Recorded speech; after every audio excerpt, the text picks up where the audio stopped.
Pojď si se mnou připravit můj oblíbený jablečný koláč.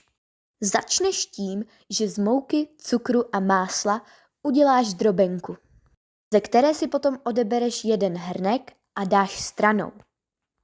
Do zbytku drobenky přidáš 2 vejce, mléko a kypřící prášek a vypracuješ do hladkého těsta.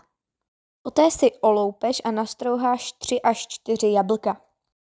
A pomocí ždímání z nich dostaneš přebytečnou vodu, která by potom mohla dělat problémy při pečení. Přidáš skořici a promícháš.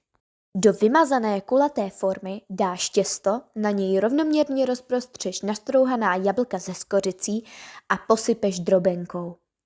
Potom už to jenom upečeš na 180 stupňů do zlatova. A je hotovo. Tak to taky zkus a sleduj mě pro více rychlých receptů.